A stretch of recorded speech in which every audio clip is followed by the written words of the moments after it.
Welcome in, everybody. Today we're going to be taking a look at a He-Man and the Masters of the Universe Man-at-Arms cartoon collection, Heroic Master of Weapons.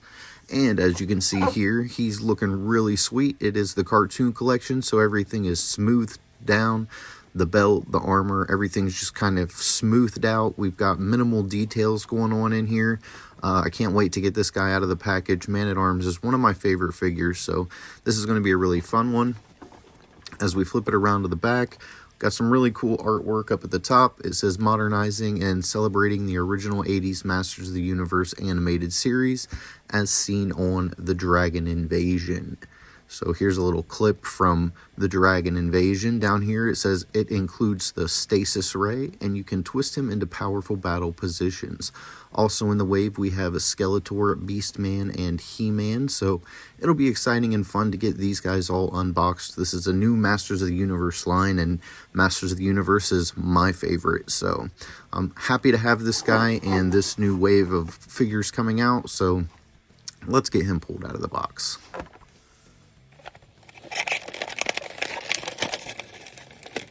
Oh no, oh no.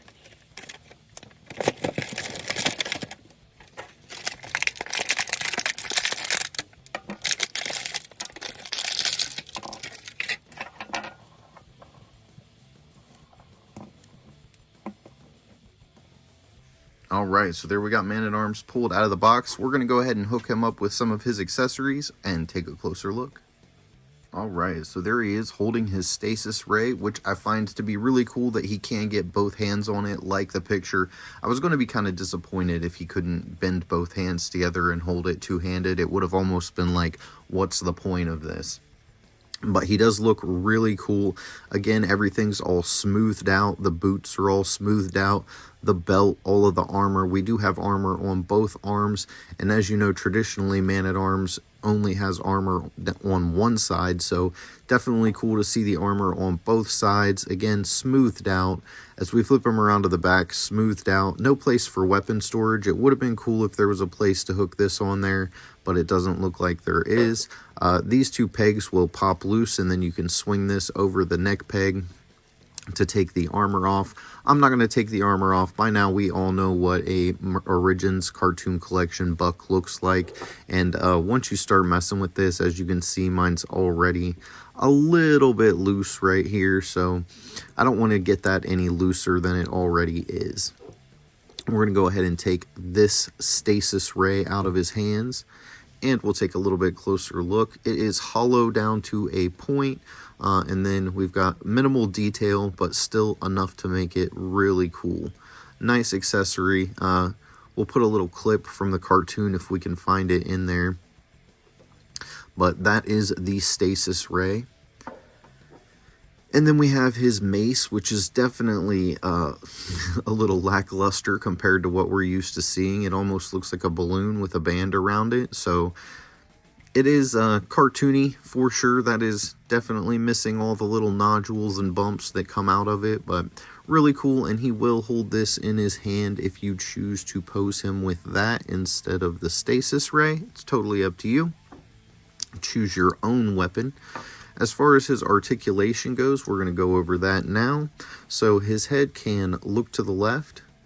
He can look to the right. It will look really far down. Look at that. He's straight staring at his toes. And he can also look up really well. So really good head articulation, really good face sculpt on this Man-at-Arms. I feel like this is one of the better ones that we've gotten. As far as cartoon collection, I feel like should we have done... No, that's actually right. Cartoon, we do need the mustache. It was vintage that he didn't have the mustache. Might have been cool to include an ulterior head without the mustache, but I guess that wouldn't really be cartoon collection. As it comes down to his arms, they will rotate all the way around. We've got ball joints here, and then we do have single jointed elbows. So he can go from a completely straight arm to almost 90 degrees. These two pieces of armor colliding or kind of preventing it from going up just a little bit. As far as his wrist, it will turn all the way around, and then it does have a hinge to bend in, and it will bend backwards. As far as his waist, standard, turns all the way around, comes apart. Right there's a little joint ball, if you didn't know. And the arms will also come apart, both sides. As we get down to the legs, he can do a pretty good split. Not all the way out, but pretty close, not too bad. He can move forward and backwards about like that. And we do have a single jointed knee, as well as a swivel at the boot. And then the ankle kind of rocks back and forth. It can swivel back and forth a little, and it can point down as well as up. So you can get this guy in some pretty cool, you know, movement positions. Get him all posed up with his mace, you know, maybe make him look a little better than this.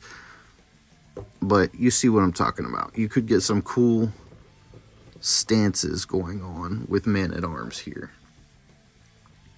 So I'm going to go ahead and bring in another Cartoon Collection character just to kind of compare size with him a little bit. So we'll be right back for that. We almost forgot the cartoon comic that comes with the Cartoon Collection. It says Wizard's Vizard, and here we have He-Man versus Skeletor on the cover. Really nice artwork there. Some of these pages hopefully aren't stuck together. Okay, so this will be the same comic probably that comes with Skeletor, so they're all going to have the same comic, it looks like. I don't remember this comic from Tila, so I'm going to have to go back and recheck her comic book because this is looking new to me and really cool, guys. So, and then there we have the cross cell. So if you wanted to, you could probably pause it and take a closer look at that, but they're definitely worth a read when you get your own figure if you're picking one up. These are really fun, and I think that they're a great addition to the set. They've been doing it since the original vintage figures, so I'm here for that all day. Ta-da! So they look really good. They scale really well together. He is about as much bigger than her as he was in the cartoon. I don't believe she was as tall as him, but that's the way the male and female characters scale together. You can tell big difference all around: height, arms, legs, buck, waist, you know, chest, everything totally different, but they scale really well together. You can tell that they're from the same world, the same universe. Again, both Cartoon Collection. So I'm really liking this one, guys. I feel like Tila and Man-at-Arms were a great pair to open for the first Cartoon Collection unboxings. They look really good together, especially, you know, knowing the history with them being father and daughter. I've been unable to find the Cartoon Collection He-Man, so we're not going to be able to bring him in for comparison just yet. These are the only two that we have unboxed so far, but I'm really liking this set. We do have Skeletor and Trapjaw waiting, so we'll try to get to one of them or both of them within the next week. Thank you guys for watching. Don't forget to tell someone you love them. Have a blessed day. Hit that like button, subscribe to the channel, turn all your notifications on so you don't miss out on future videos, posts, and all kind of the insider stuff that we do here on the channel. I'll see you next time.